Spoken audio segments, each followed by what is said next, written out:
We'll be live. All right. Well. Cool. Right. Thank you guys for staying with us. We had a little bit of some technical difficulties, but we're back in the studio and we're ready to get back to our conversation. Before we start, I encourage you guys to put some comments down in the Facebook comment section. Any questions that you have for TJ, and then we'll get to it before the end of live. So, going back to our highlights of the day, which are these 3 smartphones. Again, we have the iPhone 7s, the Google Pixel, and the Yep. All right. Tell us, which one do you have in hand? So this is the iPhone 7 Plus, which actually just when we reviewed it. Oh yeah, you don't need to. Yeah. Michael, you're good. Yeah. Sorry, we're adjusting on the fly, guys.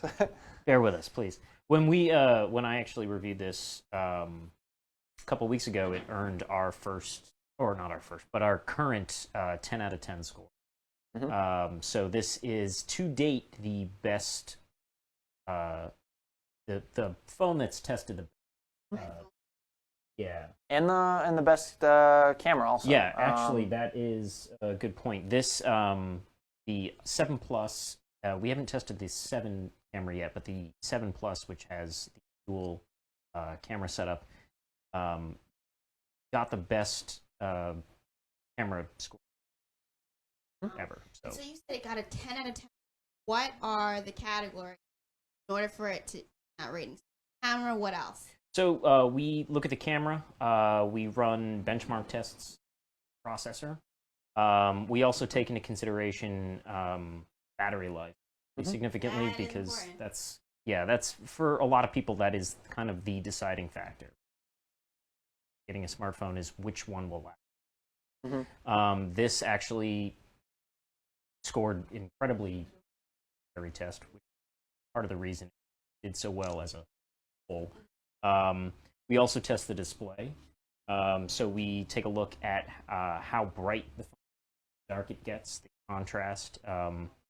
Again, iPhone did great on that. It's got an LCD screen, which is different than these 2 phones. The Galaxy S7 and the Google Pixel use AMOLED, their displays, which tends to create deeper black levels and brighter highlights, which is... Well, it does. So the main upshot of that is you'll get deeper black levels, but you don't always get brighter highlights. It kind of depends on how they push it. So yeah, it depends on the phone. The S7 and the S7 Edge tend to get particularly bright for OLED. Yeah.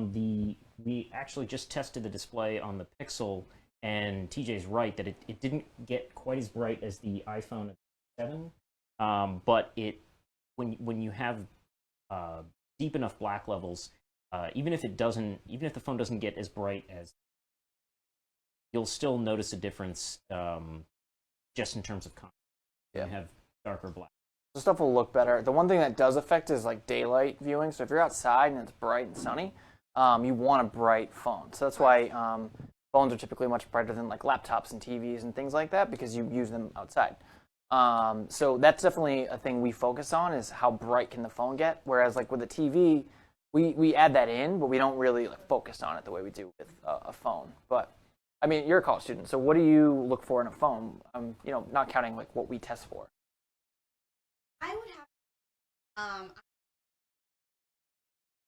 but I feel like camera quality is, battery life, really.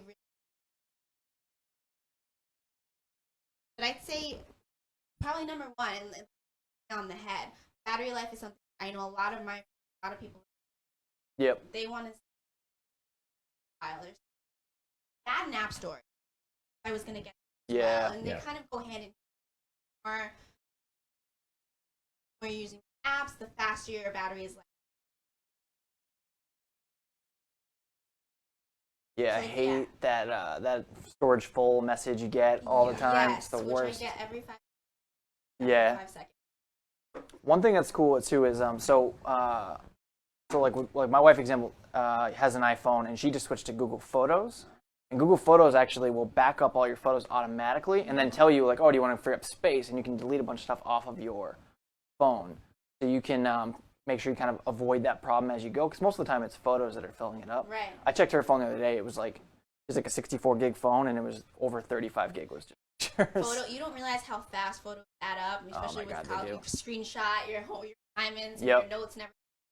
That can add up a lot. And Yep, Yeah. it actually will also make like little videos and stuff for you. So, like I have a 6-month-old baby girl, and we take like all kinds of photos constantly of her just doing cute stuff. And so, even if you don't get like the exact moment, what it'll do is actually make like a little GIF, like an animated one, and it just like pops up a notification now and again. It's like, oh, we made this animated thing for you.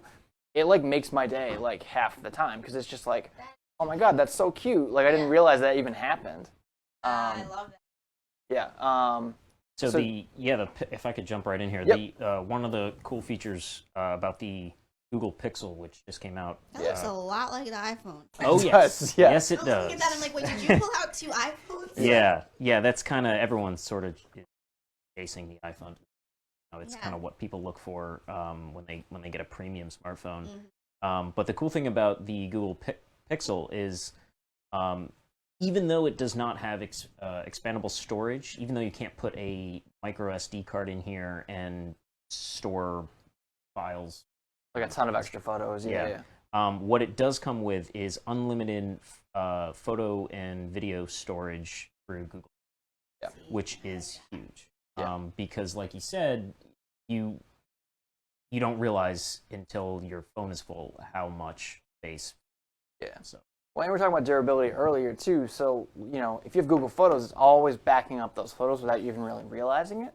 So if you drop your phone and it breaks, if that's not backed up, those are You're gone. done. Yeah. And You're done. iCloud can do that for you on an iPhone, but obviously we've seen iCloud security problems, and iCloud's just not that useful compared to Google Photos, which does everything automatically. You do get free unlimited storage at like high quality, which for most phones is fine. So we definitely recommend everybody who gets a phone, if you're comfortable with Google, use Google Photos. It's like one of our favorite apps for that.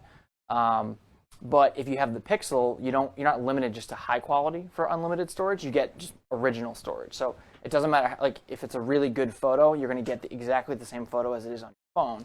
Whereas with other phones, they'll like compress it a little bit, Right. and quality won't be quite as And good. I hate that. That's a good.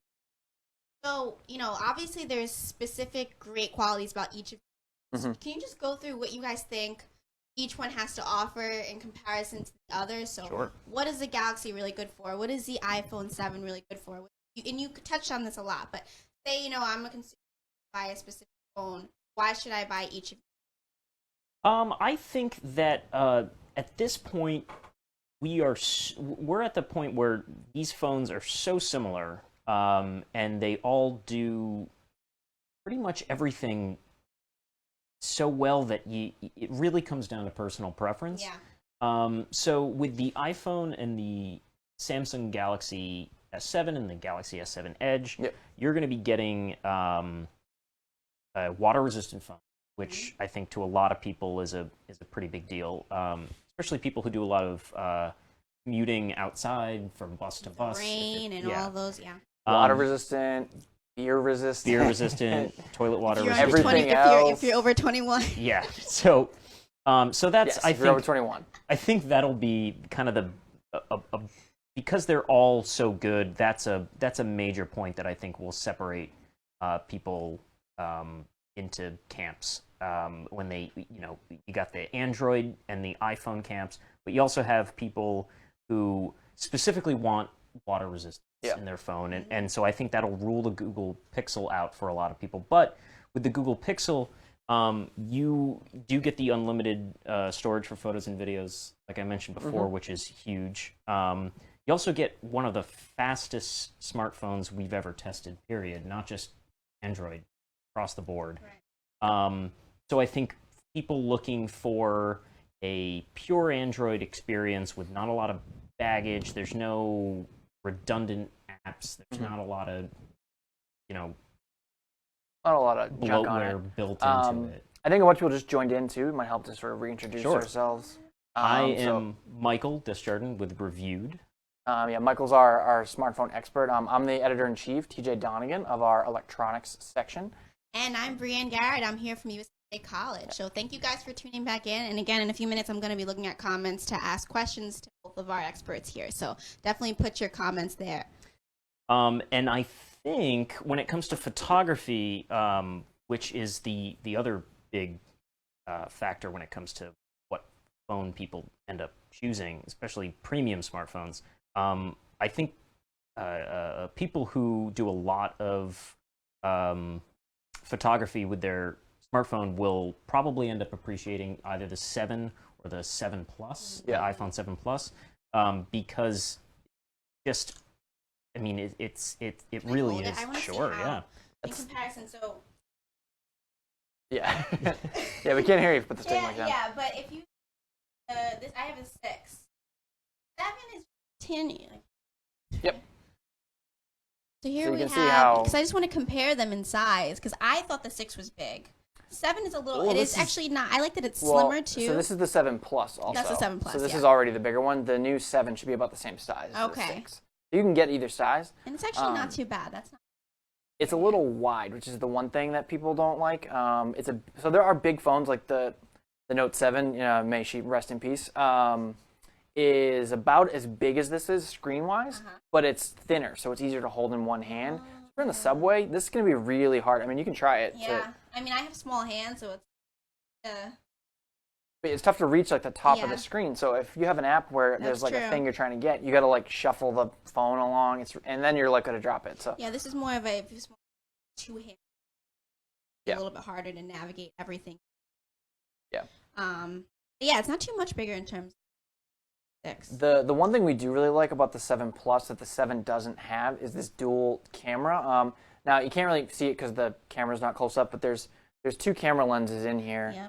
So when you go and you go to take a photo, there's a little button that says 1x, and if you tap it, it switches to the other camera. So it gives you a little bit of like optical zoom, and that's more close to like a real life. It's like a DS. Yeah. It's Yeah, kind of like the way you would get with like a camera if you were to swap lenses, like a DSLR. Right. Obviously, it's a smartphone. We're not talking DSLR image quality. But the nice thing is, so we've kind of been accustomed to shooting wide-angle stuff on smartphones, which is great for like landscapes. But when you want to shoot like a portrait of somebody, the wide angle is not very flattering. If you take those selfies and you're like really close, or if you take a group shot and the phone is like kind of close to people, it distorts proportions. It makes you look, sort of a little bit wonkier than you actually look. But with the 2x camera, that's not a problem. It's more of like a realistic proportion, and it kind of compresses the background a little bit. So you're gonna get better image quality, just because your photos are gonna look better. right. And selfies. That's an important topic there that I'm sure a lot of people are concerned Yeah, about. exactly. So there you go. I mean, everybody is too. That's not certainly not just like a college thing, but for like Snapchat and things like that, course. it's Everyone that's takes what all the selfies fun every is on day. smartphone cameras. So. Yeah. So I have to ask you guys 2 things. One, whole up of the Samsung Galaxies, which I mentioned Yep, earlier, the actual literal hot aspect, and also this new Harry Potter app that I'm sure a lot of people. Oh Samsung yeah. phones. Yeah. Yeah. So let's start with the blowing up. So tell us what's going on with that, and have Yeah, you ever that- had any experiences of phones blowing up on you guys? No, we were very excited to get our Note 7 review unit in, and everything went well with our Note 7 review. Both And of them. We got 2. Yeah, we got Yeah. 2. We ended up having to send one back because we were a little bit concerned about it, and they sent us a new one and said, "Don't worry, we will handle the recall process." We got another one, and we only had it for about a week and a half, 2 weeks before they asked that one back as well. And now, I think today in certain countries they're actually shutting down Yeah. towers. Yeah, they won't let for- you. So some people, it's a voluntary recall, but people aren't returning them. There are people who are like, and frankly, if you own a Note 7, return it. Just go back to the store, get rid of it. It's dangerous. There's plenty of good phones out Send there. it back. Exactly. Don't. So like, I actually had it in my hand when the news came out that the safe ones were being recalled also for the same problem. And it was like 10 o'clock at night. I had to set my alarm for the next day. So I had to dig out a phone from like 5 years ago because I don't have an alarm clock anymore. Yeah. Yeah. And I wasn't going to leave it plugged in next to my head as I sleep. So. Yeah, you went with you smart. So what did you end up doing? I actually found an old phone and just used that, like Yeah, a Galaxy yeah. Note 2 actually, with like a smashed screen that was in a drawer somewhere. Better, So hold on to your old phones. better Yeah. safe- One thing to note, though, that is, yeah, unintended, is that only the Note 7 has the fire exploding issue. Every other Samsung Galaxy that we've tested is fine. And those have been in the market for 6, 7, 8 months. They've sold millions of the Galaxy S7. If that had a real problem, we'd know about it. It wouldn't have been a Note 7 problem. This would have been going on much earlier, especially now. There's so much attention paid to this stuff. So I would say that all the other Samsung phones are perfectly fine, as far as we know, and the market's the best test for that. There's millions of them out there. If they had a problem, we would know about it. So yeah, we feel comfortable recommending that one. It's also worth noting too that there wasn't too big of a gap between when the S7, the Samsung Galaxy S7 came out, when we reviewed it and had pretty much nothing but good things to say about it. There wasn't much of a gap between that time and when the Note 7 came out. So even with the Note 7 recall, Galaxy S7 and the Galaxy S7 are still excellent. Yeah. And they're still, I would say, within the top 3, 4 smartphones that are available now, including iPhone. I think that it's still safe to say that it's still up there. Yeah. So if you do end up returning a Note 7, just know that the S7, you're still getting a great phone if you opt for the S7. Yeah, and the camera is the same. So if you like the image quality on the Note 7 and you want to keep that, just get an S7. It's the same camera. Most of the smartphones, it's kind of a not that hidden secret, is that so Sony actually makes the cameras for everything. There's some design on Apple's part. They have a lot of customization. Same thing with Samsung. They actually make some of their own cameras also. But Sony pretty much sets the bar for everybody. So the quality level on all the phones pretty much goes up at the same time. So if you're like, oh, all the phone cameras are really good now, it's because most of them have very similar cameras inside. The sort of the software and the secret sauce, that does make a difference. That's why like the iPhone tends to be more reliable. Pictures just tend to look right. Whereas some other cameras, they tend to kind of go haywire in like low light, for example. But for the Samsung, those two models, the S7 and the Note 7, have exactly the same camera. So you're not losing anything by going between those two. That's really good to know. So you guys gave us some really good information. Now I kind of want to get to some fun things. Oh, yeah. Yeah, because obviously with lab testing, there's going to be some funny stories to share. So both of you, Michael and TJ, what are some funny testing experiences in lab? And then I'm going to turn to some of the viewer questions that we have. So who wants to start? I might give you a second to think about it.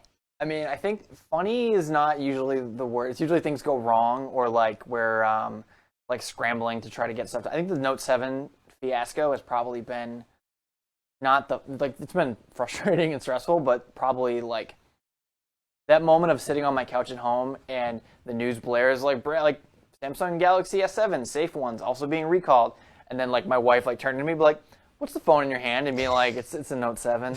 And just like the look on her face of like, why did you bring that into our home? It's funny in retrospect. Wasn't so funny at the time, but that's definitely got to be up there of just like mishaps. Mine is though.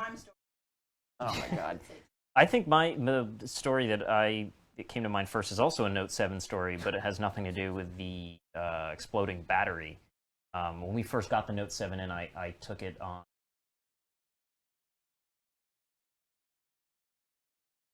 Use it as my main device, get a feel for it, take some pictures, and one of my friends, the phone was sitting on top of a towel, and one of my friends spinning in the air. Got a few dings on it, but phones are being destroyed now anyway, so it all worked out. It all worked out, except for Samsung. Yeah. So I think the other one too is sometimes we get phones that have the companies, when they send us phones to test. Sometimes we buy them ourselves. Sometimes we just get loaners. They'll come with like SIM cards in them already, which have phone numbers that the company just gives you. The problem is like because these phones go through multiple people and they reuse the cards. I don't know if people like hand out these phone numbers as like bars of like I don't want to give out my real number, so I'm going to give out my fake like review number. So you're getting text messages. I get weird text messages from like random people of like, oh, you're like I can't even go into. I'm just waiting for the day when one of them is like, oh my god, oh my god, oh my god.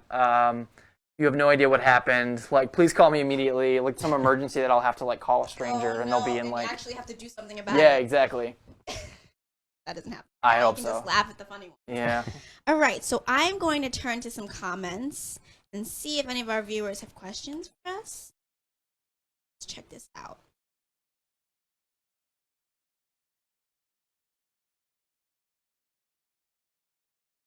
Yeah.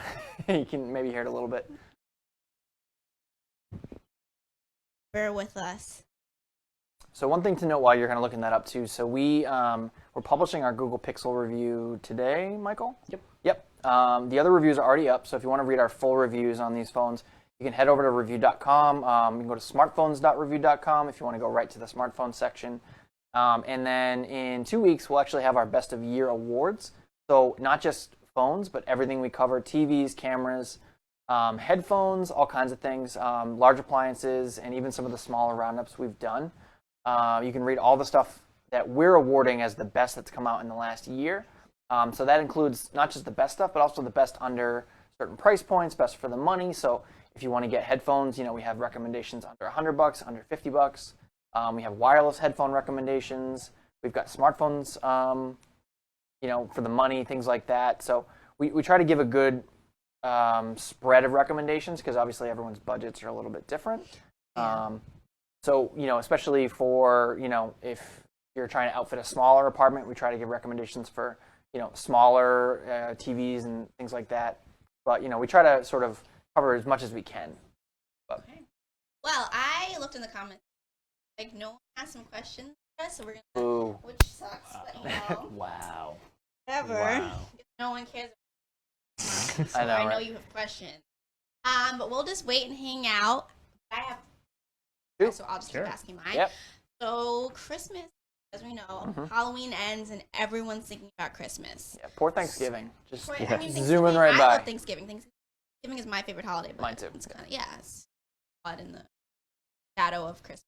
hmm So, what in terms of buying and giving gifts, what advice do you have for someone who wants to give, say their 19-year-old son a phone for Christmas? What should they look for? And again, this goes back to kind of the things that these phones are apart from each other. But Yep. what should they look for when they're having all of these amazing phones out there? What should they look for in terms of what to buy for their son? I think that for younger people, I think people, especially who might be just starting college or still in college, I think water resistance is a bigger deal than most people might think. hmm And I just, having seen so many of my friends and relatives lose their phones to water damage, other liquid Yeah, other damage. liquids. We can say It's it's fine. Party damage. it very quickly, and this is something I've been saying for a while, but water resistance very quickly went from something that was kind of neat to have on your phone to sort of that not a lot of phones did. It very quickly went from that to something that I think a lot of people really are actively. When the iPhone 7 and the iPhone 7 Plus came out this year, when they were announced that they were going to have IP67 rated water resistance, it kind of changed the game a little. Because if an iPhone can be water resistant, there's really no reason why the other phone can't be. So I think that's kind of, that would be my. So look into an iPhone 7, a Samsung Galaxy S7. Look for a water resistant. That's going to pay off probably more so than having a camera that's 3% better than I think having the water resistant. Yeah, I mean, I think we asked that question, and I hear like my mom in the back of my head going like, whatever phone will make them call me every week and like actually call home. I think I would say, in general, phones are very personal devices. So if you're going to give one as a gift, try to make sure you're getting, the one that they actually want. Some people really want an Android phone.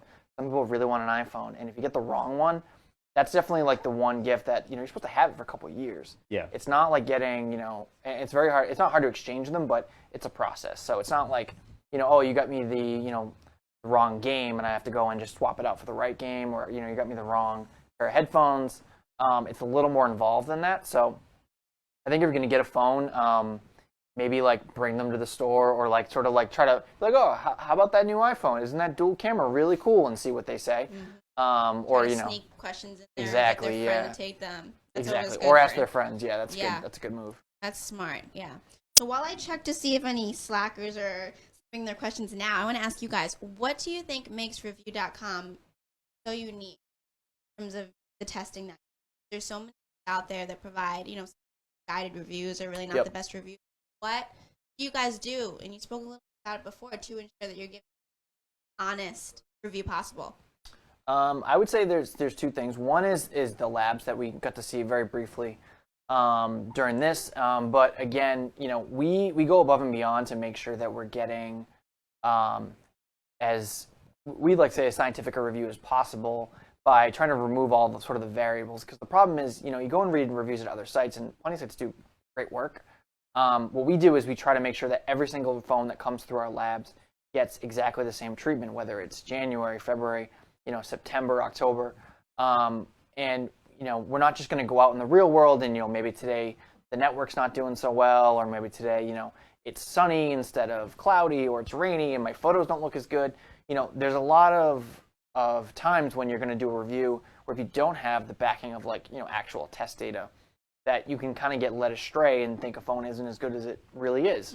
But at the same time, we're not like other places that just do lab testing. We like Michael was saying, he brings it out on the weekend and puts it through its paces and makes sure this is a phone that when you get into the real world performs the way that manufacturer says it's going to perform.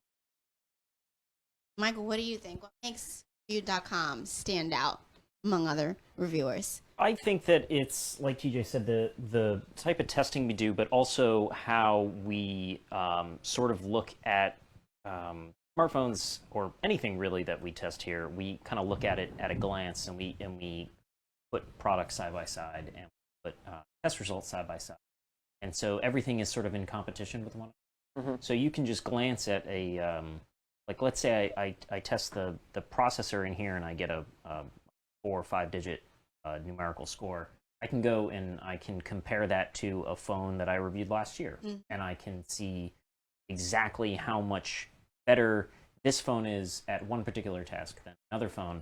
And I think having that context really goes a long way in terms of what we editorialize in the review, what we end up recommending. It's all sort of based on a bird's eye view of the market rather than just honing in on this phone in particular, how it did compared to the version of that phone from last year. Yep. We do a lot of that as well. But I think that what makes our testing process special is that we're actually putting these phones head-to-head against one.